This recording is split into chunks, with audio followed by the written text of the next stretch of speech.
Why don't you just leave him? If I had a quarter for every time I heard this, I would be a millionaire by now. I sat frozen, staring at the person I thought that loved me, the person that I had vowed to share the rest of my life with, the person that I had vowed in front of God, in front of witnesses, to honor, to respect, and to cherish, only to realize that I had become invisible in my own life. Every compliment was a hook. Every apology was a trap. And I asked myself, how did I get here? Our relationship began like most relationships that are toxic. At the beginning, there was love bombing.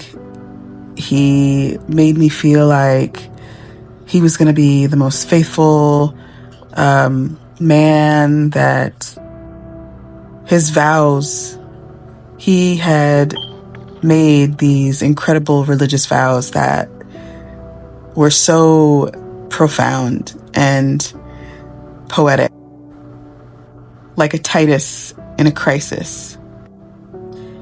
He vowed that I would be the only mother of his kids, which he actually kept, from what I know.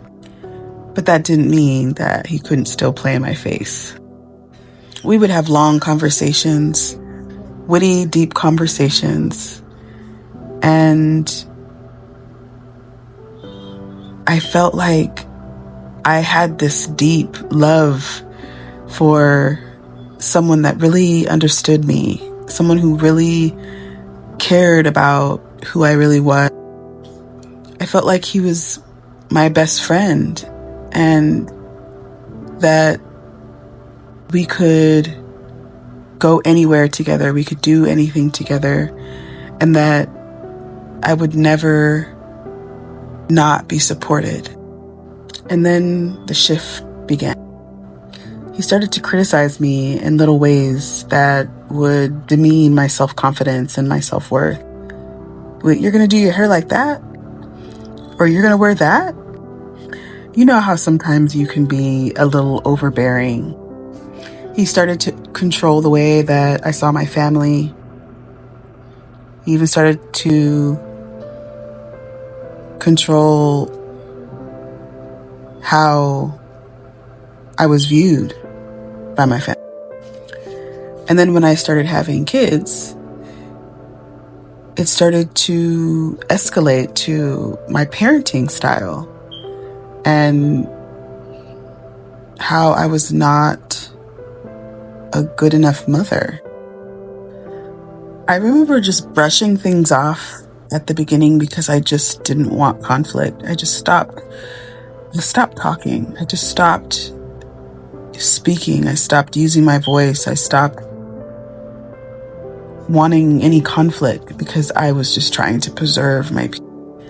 I didn't even realize that he was talking about me behind my back to church members, having an affair with women from the church and talking about me.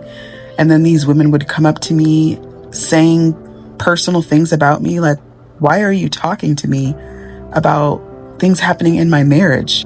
As if they were trying to teach me something. And I started to doubt my intuition. I was being emotionally manipulated. I didn't even realize that that was what was actually happening. I continued to question my reality as if somehow maybe I was crazy, because this, I feel like, is happening to me. But every single time I try to contest it, I'm looked at as if I'm the crazy. I stopped recognizing myself. I felt like everything that I did was wrong. I just kept questioning, like, is this right? Should this be happening to me? But I was told I was imagining things and that there was nothing wrong. I'm just looking at it in the wrong. My world just became smaller and smaller, and after a period of time, I couldn't even recognize myself anymore. I felt like I was completely alone, even though I wasn't.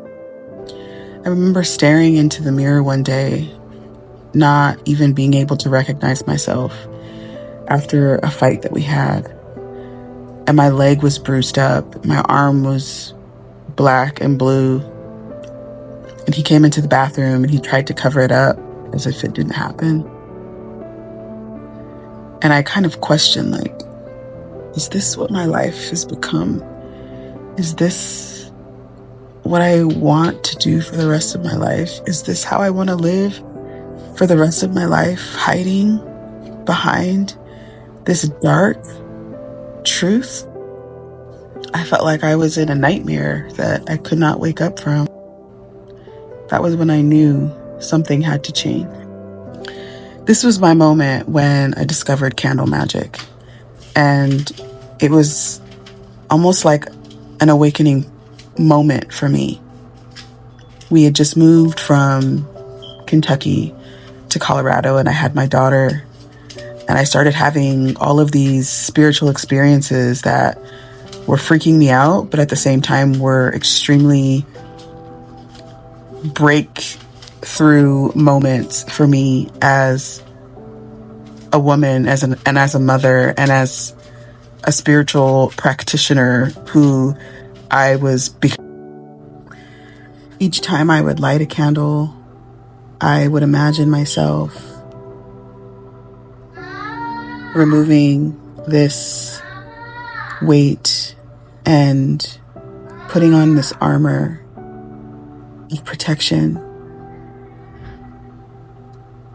And it became a ritual of empowerment for me.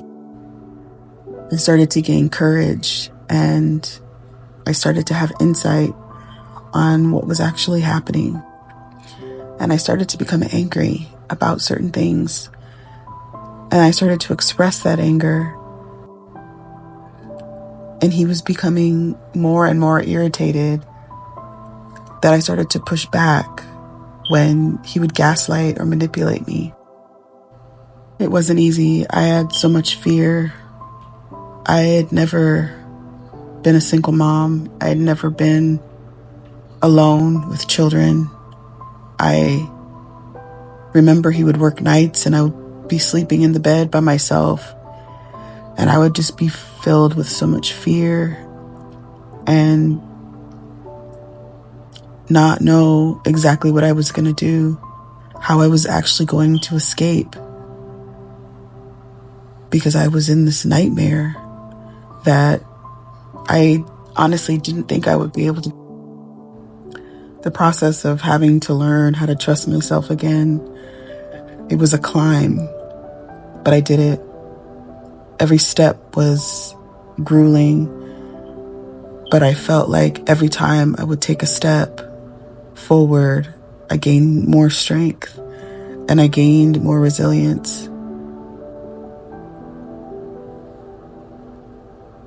But it was in those moments where I felt like I got knocked down that I had to rediscover something about myself in order to get back up again. But it was the flame. It was understanding that I had support, whether or not I could see it.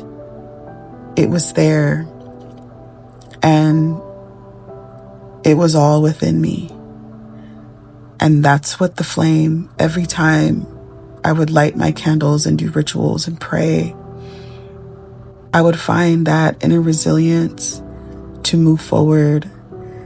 And knowing that I had the spiritual support of my ancestors and God, whatever you choose to believe in. But for me, it was God, it was my ancestors. They were all there supporting me and cheering me on. And honestly, that is why I'm still alive today. I've made it through and I have overcome some of the greatest battles of my life. And I will always be grateful to the practice of candle magic.